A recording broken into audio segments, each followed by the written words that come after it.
మోడీ ఇక్కడ మనం మోడీ ద్వేషులు ఈ మధ్య కాలంలో సోషల్ మీడియాలో యాక్టివ్గా తయారవుతున్నారు. మోడీ చాలా వ్యూహాత్మకంగా నిశ్శబ్దంగా పనిచేసుకుంటూ వెళ్ళిపోతాడు. ఇప్పుడు మోడీ అటు దుబాయ్కి మద్దతు ప్రకటించారు, ఇటు ఇజ్రాయెల్కి మద్దతు ప్రకటించారు. సేమ్ టైం మోడీ స్పెషల్ ఏంటి అంటే ఈ సిచ్యుయేషన్లో శాంతి సామరస్యం కావాలన్న ఒక బాధ్యతాయుతమైనటువంటి ప్రకటన. మోడీ వ్యూహాత్మకంగా వ్యవహరిస్తారు, ఎవరిని శత్రువుని చేసుకోరు, అందరికీ మిత్రుడుగా ఉంటారు. శాంతి స్థాపనకి మేము కట్టుబడి ఉన్నామని చెప్పటం. ఇదే మోడీ పాకిస్తాన్ ఎక్కడ ఉంచాలో అక్కడ ఉంచారు. అదే సమయంలో పాకిస్తాన్ మిత్రదేశం అని చెప్పేసి అమెరికాని మనం భయపడిపోలా. ఎవరికి ఎక్కడ ఎప్పుడు ఎలా ఉంచాలో కరెక్ట్గా తెలిసి వ్యవహరిస్తున్నారు.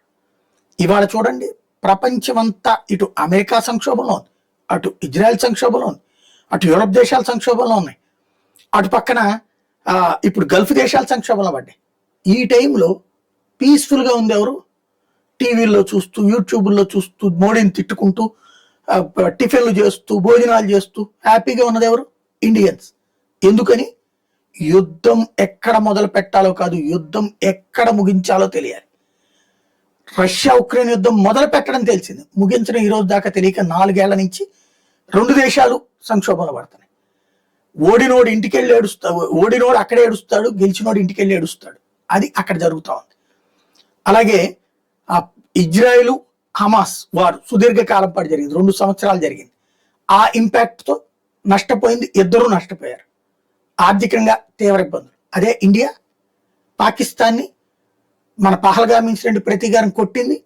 3వ రోజు వాళ్ళు అడగగానే డీజీసీఏ, 4వ రోజుకి క్లోజ్.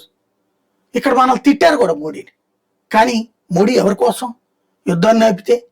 వాళ్ళు అడగగానే యుద్ధాన్ని ఆపింది ఎందుకు? ట్రంప్ పదే పదే చెప్పుకుంటున్న బిల్డప్ ఇవ్వండి ఎందుకు?